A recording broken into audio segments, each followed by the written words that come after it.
Welcome back to my channel, and if this is not the first video you've seen, why aren't you subscribed? We have a lot of fun here, we learn and we grow a lot, and we would love to have you.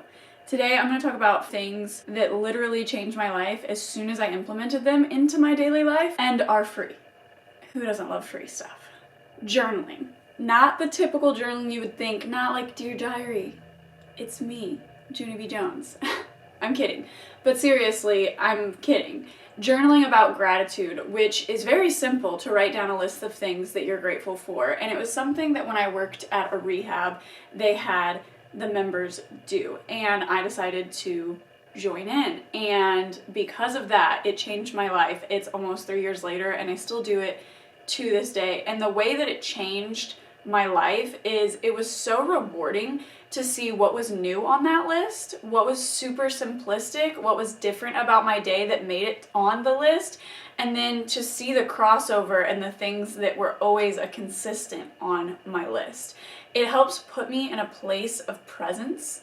Like, it makes me be more present, and because I have practiced gratitude for so long, in almost any moment, any situation, no matter how difficult it might be at the time, I'm typically able to go to a place of gratitude for something. I can find something to be grateful for, and that is so powerful to be able to do for yourself.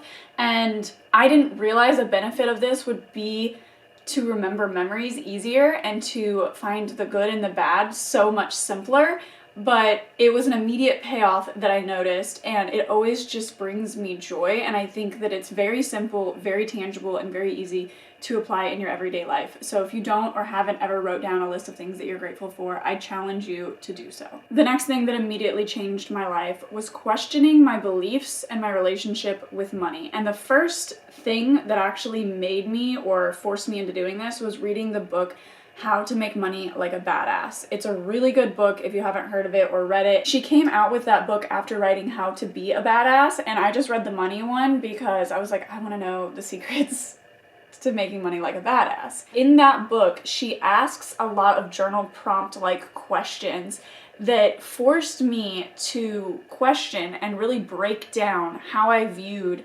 money and finances and things of that nature. And typically, if you're the normal average person, you probably had parents who were like, no, we don't have money for that. No, we can't get that today. And that can really harbor and start to develop your own beliefs with money. Being a child is a very beautiful thing, right? Because everything is new and you're learning things constantly. So some of those things you don't realize you need to go back and address and maybe evaluate and break down a little bit for yourself. This book forced me to do that and made me realize that I had a lot of beliefs that essentially were limiting me from making money. I now have multiple streams of income. I am not rich. I am not famous. I am not well off, but I will be. And I truly believe that, and I truly believe that it gave me the insight and the perspective that I needed to change my belief about money, that it was hard to make, that it was hard to come by, that if you spent it, it was gone, that it didn't want to come to me easily. Once I understood how I felt about money, I could really break it down and see that it was unhealthy and find ways to combat and change that mindset. If you haven't heard my episode on my podcast called Money Matters, I will put it right here. Highly suggest you listen to this episode if you feel like you're struggling with anything related to money, because money does matter. It also really challenges you and reframes your mind to notice all of the times that money comes into your life, whether it be in the form of gifts, coupons, something being less than you budgeted for or expected it to be price-wise. And that has been very beneficial and helpful for me because it immediately changed the way I see money coming in, the way I handle my finances, and the way I go about everyday life, because almost everything pertains to money. And so I feel like working hard to cultivate a positive mindset around it has been very challenging, but also very, very rewarding. You constantly hear money is the root of all evil. You constantly hear that money changes people, and you constantly hear negative connotations associated, phrases, cliches associated with the negative impact that money can have and does have on the world and you, by default, that means you probably have a pretty rocky relationship with money. And the best way to break that down is to think of it as a romantic relationship and how that romantic relationship shows up in your life when it comes to money. How do you handle it? How are things? How do you feel when you open your bank account? What are your beliefs around money? Breaking that down and opening a second bank account. And again, I break this down and talk about it really in depth on how I implemented this into my life a little bit more tangible than I have the time to do so today in that episode of Money Matters on my podcast. So definitely go give that a listen. Number 3 is monitoring the content that I consume. There's a lot of layers to this. There's a few layers to this, I'll say. So when it comes to social media, we typically have all the people that we may have gone to high school with or may have met in passing at a party randomly, and it feels like it's this formality that you have to continue to follow them on Instagram or Facebook, be friends with them on Facebook, because at this point you just have been for so long that it almost feels like you're doing something mean or cruel by unfriending them or unfollowing them. But to be able to have control over the content you are consuming is one of the few ways we have control over what we're seeing online. So if you're following someone just by default because you knew them in high school, but they aren't inherently posting anything that brings you joy or brings you peace or motivates you, uplifts you, inspires you, maybe they're just posting about their daily life, and that's totally fine. But they also might be posting about the glorification of alcohol consumption.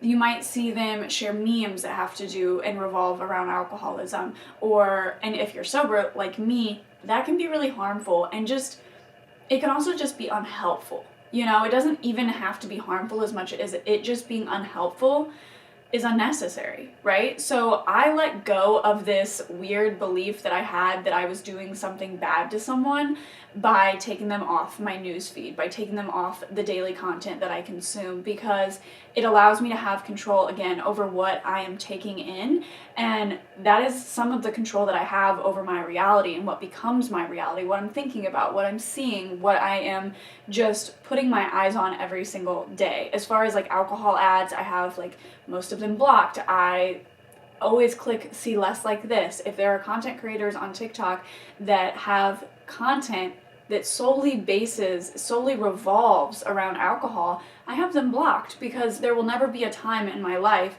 where it is beneficial for me to consume that content, considering I am in recovery from alcoholism. You know what I mean?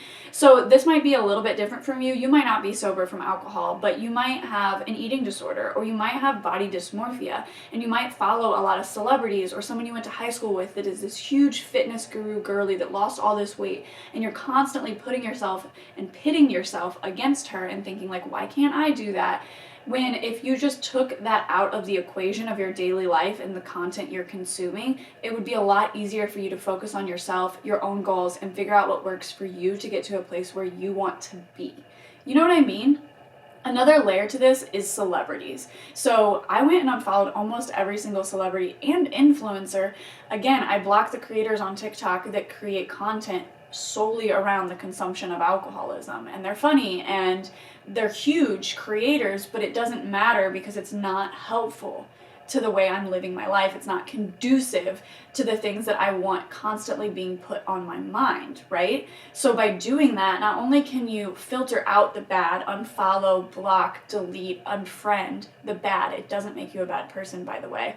You can then come in and find things that are uplifting and inspiring and that you want your feed to be filled with. Maybe you have a hobby of building cars and rebuilding cars or adding fun cosmetic things to it, but you find yourself that you're always depressed or down.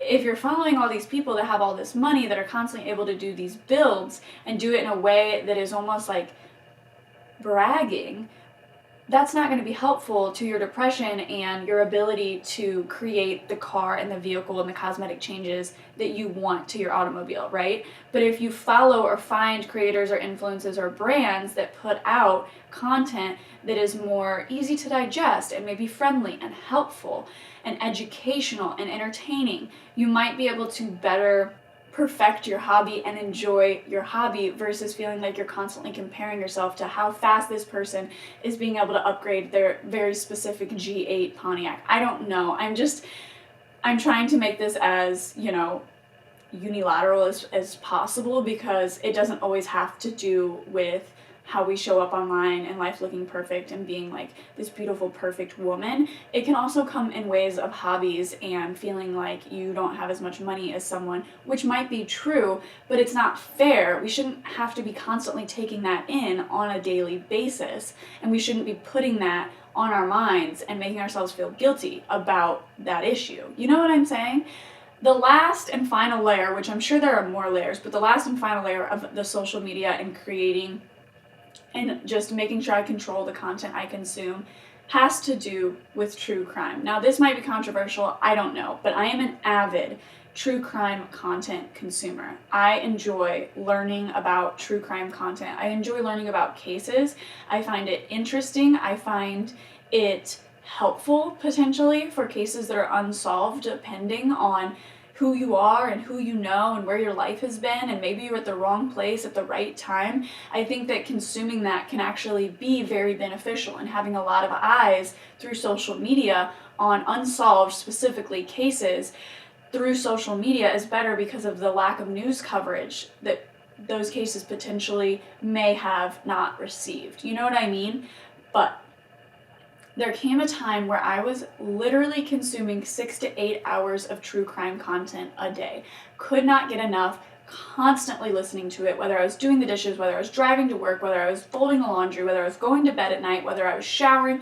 No matter what I was doing, I was listening to, you name it, Snapped, 48, Chris Hansen, all the YouTubers, all of the true crime content. And I had the realization one day, actually on the way to work, and thought, I spend so much of my time consuming this content, so much of my life, the majority of it is split between doing whatever I'm doing and intaking true crime content. And I was suffering from severe depression at the time. I could not get happy. I could not find happiness. I could not find joy in the little things. It ultimately made me kind of sit back and reevaluate and begged the question, is this contributing to my mood? More than almost 50% of my day makes up for this, so is this contributing to how I'm feeling throughout the day? And I thought, I don't know, but I'm gonna do my own little experiment and challenge myself to, at least on the way to work, listen to something uplifting, motivational, inspiring, self-growth related in that sense of the word.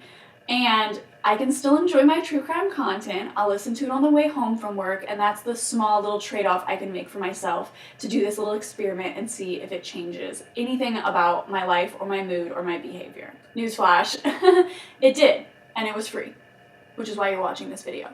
It immediately had an impact. Immediately. And not so much as to where I noticed a huge shift in how much happier I was. That wasn't the inherent first payoff that I got from consuming less true crime content.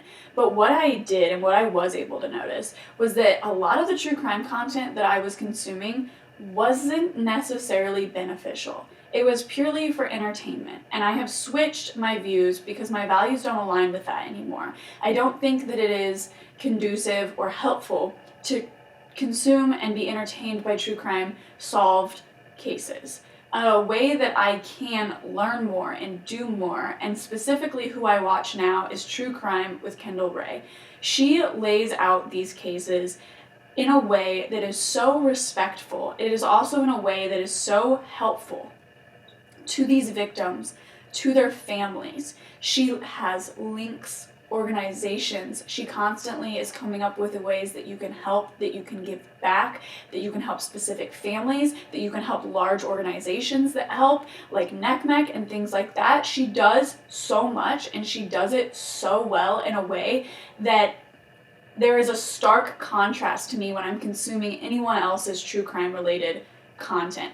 I just really genuinely think that Kendall Rae does it the best, and I appreciate and value the respect that she gives the families and the victims whilst explaining these solved and unsolved cases, which majority of the time are unsolved or solved in a manner that hasn't been agreed upon, if you know what I mean. I think that it's important not only to take note of who you are supporting, who you are viewing, who are you receiving your entertainment from, but also to contribute to the good in this world. And I do so by tailoring my social media accounts to benefit me, and at the same time to try to contribute to benefiting others. All of these things that I've talked about today made a difference in my life as soon as I implemented them into my daily life. It was immediate. I felt lighter, I felt happier, joy was easier to come by, gratitude is a place that's no longer foreign to me and easy to reach, which ultimately leads me to being in a place of presence and to enjoy the present moment, which I didn't know was going to be an everlasting benefit of being in a gratitude place